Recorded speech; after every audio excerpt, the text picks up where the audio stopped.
All right, welcome to the relationship show. This guy writes his post, I hate dating as a man so much. So he's 23. He said, I lost my girlfriend in 2008 due to a car accident. We met in year 8 when we were both 14, and I was 20 when she passed away. It's been 3 years since then, and I thought I'd try finding another special someone as she'd want me to be happy and move on.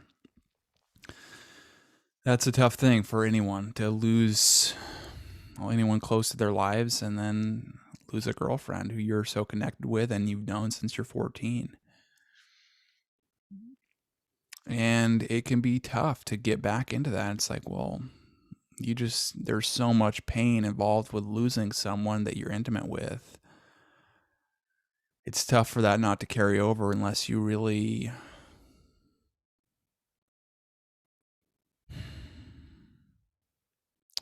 unless you really can own it and really be, and it might take time, you know, but you've taken 3 years and now you're getting back into it. And so you've made the first steps. But you might encounter some trust things. It's like letting yourself open up to someone, or letting yourself be comfortable with someone, or letting yourself even be close to someone, because it's like in the last one you were so close to someone and then they were taken from your life.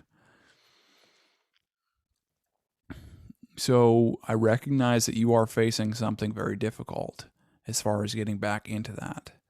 And I commend you for that. He says, I never dated as a normal adult man, and I didn't think it would be so fucking hard. It's basically just putting yourself out there to get rejected over and over again. It is a numbers game for sure, but you can do things to increase your chances of not getting rejected by how you act, how confident you are, how you look, your body language, your tone of voice. I always thought girls asked guys out. Sometimes, but not the majority. Since that's how my late girlfriend approached me, but I quickly learned that's not the case. I joined Tinder and swiped right on maybe 100 girls. That was brutal for my confidence that literally no woman in a 15-kilometer radius finds me attractive at all. So maybe it is your profile sucks. You just need to basically take more high quality pictures, or don't try to put pictures on there that are like approval seeking, or your accomplishments or things along those lines that have to like prove that you're good. Just have like a normal picture of you that's high quality. That will get much better results.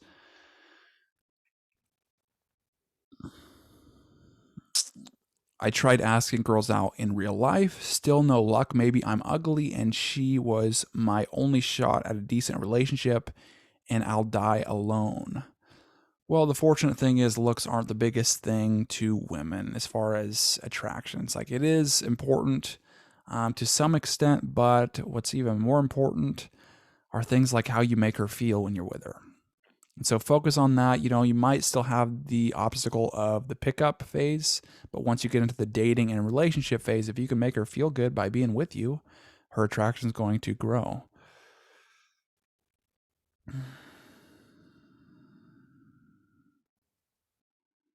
Yeah, so he tried asking girls out in real life, but still no luck. Maybe I'm ugly and she was my only shot. Okay. I'm 5'10", kind of chubby, but not too bad. I guess she thought I was handsome, or I wouldn't have gotten anywhere with her. So he's still, it's been 3 years. I know it's hard. I know that's traumatic, but he's still on his ex. And so he's still comparing his ex and like why she chose him, and trying using that as a reference, because really that's his only success. So he's only been with her. And now it's like, well, now he's going to compare everything that he's doing now to compared with past results. And it's just a common thing people do. It's like comparing your past successes to what you're experiencing now, trying to replicate the results. But, there could be other instances. So it's like you might forget things. It's been since you were 14, really, since you knew the woman. But what you ideally want to do is learn from other people's experience that have gone through it, and then have like refine their skills, and then just replicate what they do, and then you'll get, replicate the results as well. It's just a much more effective strategy than trying to learn from your past experiences when you've only had just one.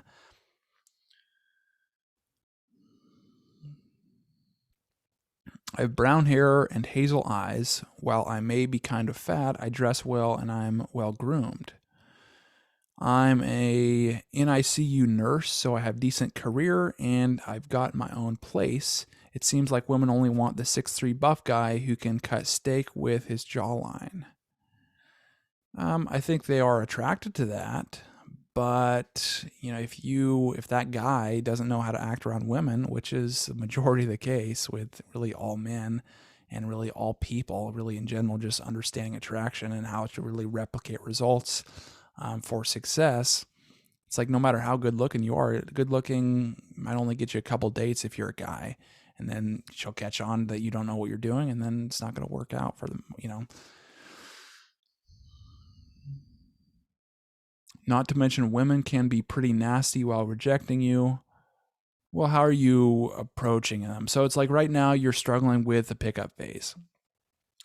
And to succeed in the pickup phase, well, numbers. So ask out a lot of women, but also only ask women out that are attracted to you, that you can sense that they're attracted to you. So you don't just approach a woman for the purpose of asking her out. It's like, yeah, you have that in mind and know that is a potential outcome. But you just have a normal conversation with her. You break the ice. You talk about something in the environment, maybe something about her clothes, something that stands out, or something that she's doing, or something along those lines. Just a regular conversation. Doesn't have to be all thought out or anything. Just spontaneous in the moment. And then if she seems like really engaged in the conversation and interested in you, then you do things like a name test, or like ask her for her name. So, hey, what's your name? And then if she asks you your name back, then it is a better sign that she's interested in you. And then also you can just read her body language, her tone of voice, her enthusiasm. Whereas if she's not enthusiastic, she gets going back to what she's doing, or she doesn't ask you your name, she just tells you her name. She's like, oh, it's Karen, and then doesn't ask you yours. It shows that like the attraction or the interest is lower, and so you don't make a move in those situations. But once you do recognize that, set a definite date and assume that she will say yes. So say like, hey, when are you free to get together? What's your schedule like this week for dinner? Something along those lines. Or you say, hey, I'd love to take you out to dinner. What's your number? Pull out your phone like you're going to get it. Just coming from a place of more confidence has such a higher success rate than coming from a place of uncertainty, or maybe she'll say yes, maybe she'll say no, or like coming from a place, well, oh, do you think maybe that I could possibly get your number, or if you don't have a boyfriend or something like that. It's like your chances of getting rejected are like exponentially higher than saying, when are you free to get together? I'd love to take you out to dinner. What's your number? Just being certain and confident. The grooming things is good from your standpoint. That's important. Taking care of yourself is important. But also taking care of your body too. So it's like if you are calling yourself fat or whatever, it suggests that you have maybe some self-esteem issues. And then also you're talking about the ex too. You might not completely be over that. And, it's a traumatic experience, but it's one that you do have to move past and use it to get stronger as a person.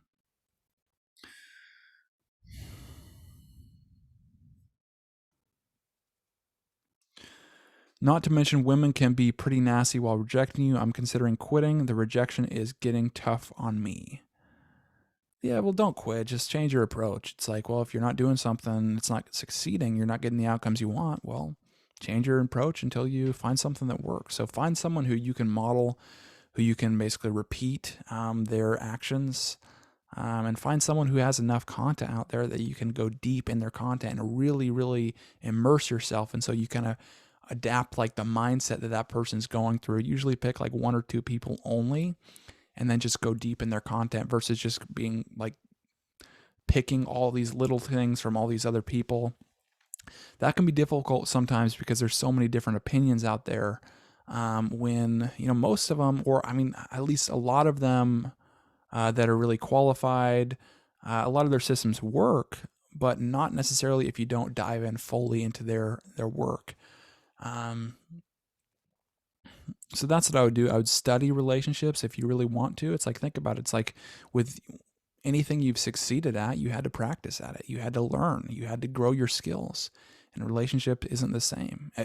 Is the same as that, meaning like you have to practice and study this stuff to really succeed. It's like most people think that just having their parents' role model or society or movies or whatever, that's enough to, be with someone or succeed in a relationship. And it's not. It's like trying to go play football and not practice at all or whatever. It's like you're going to be out of shape. You're going to be out of condition. You're not going to know the plays, not going to know the playbook, not going to be able to how to read the defense. And so you have to study and grow your skills. There's a direct correlation between how much you know and how much you can implement as far as your skills in attracting women versus your success. So do that. Work on yourself. You might start going to the gym too. So it is, sometimes it is important for you to take care of yourself, just how you feel. And when you feel better, when you're more active and more healthy, it's like you just act in a more, healthy and energetic way. And so, yeah, that's what I would say. But probably the number one thing that you could do right now is do your best to try to get over that ex. And sometimes that comes from succeeding. And so sometimes you have to just break through that thing and just do it, even though it's difficult. And